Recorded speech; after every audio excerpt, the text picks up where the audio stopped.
লক্ষ্মীপুরের রায়পুর উপজেলায় স্বপ্নযাত্রা অ্যাম্বুলেন্সের চালক মো. তারেককে ঘিরে একের পর এক গুরুতর অভিযোগ সামনে এসেছে। তার বিরুদ্ধে মাদক পরিবহন, মাদক সেবন এবং নিজে দায়িত্বে থেকেও অন্য একজনকে দিয়ে অ্যাম্বুলেন্স চালানোর অভিযোগ উঠেছে। স্বপ্নযাত্রা এটা চালাইতো কে? তারেক কোথায় এখন? বাসাত। তো তুমি কি হেল্পার না ড্রাইভার? হেল্পার। এখন নিব কে? রুগী নিব কে? কত নাইছ? বিষয়টি নিয়ে স্থানীয়দের মধ্যে ব্যাপক আলোচনা ও প্রশ্নের সৃষ্টি হয়েছে।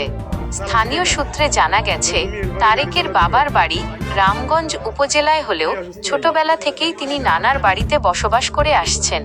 এদিকে সামাজিক যোগাযোগ মাধ্যমে ছড়িয়ে পড়া বেশ কয়েকটি ছবি ঘিরে নতুন করে বিতর্ক তৈরি হয়েছে। বিভিন্ন ছবিতে তাকে হাতে ওয়াকিটকি নিয়ে কখনো উপজেলা নির্বাহী কর্মকর্তার সরকারি গাড়ির সামনে দাঁড়িয়ে ছবি তুলতে দেখা গেছে। যদিও এসব ছবি সরকারি দায়িত্ব পালনের প্রমাণ নয়। এছাড়া অভিযোগ রয়েছে, তিনি নিজে চালক হওয়া সত্ত্বেও অন্য একজনকে দিয়ে স্বপ্নযাত্রার অ্যাম্বুলেন্স চালিয়েছেন। একাধিক অ্যাম্বুলেন্সের সামনে দাঁড়িয়ে ছবি পোস্ট করতেও দেখা গেছে তাকে। আরও একটি ছবি সামাজিক যোগাযোগ মাধ্যমে ছড়িয়ে পড়েছে, যেখানে তারেককে হাতে মদের বোতল নিয়ে দেখা যায়। অভিযোগকারীদের দাবি, এটি তার মাদক সেবনের প্রমাণ। তবে এসব ছবির সত্যতা এবং ঘটনার প্রেক্ষাপট স্বাধীনভাবে যাচাই করা সম্ভব হয়নি।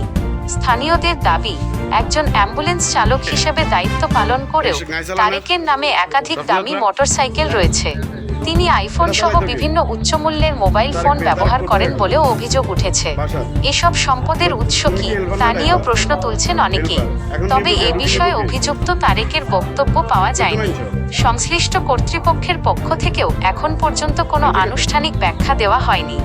অভিযোগগুলো সত্য হলে প্রয়োজনীয় তদন্ত করে আইনগত ব্যবস্থা নেওয়ার দাবি জানিয়েছেন স্থানীয় সচেতন মহল।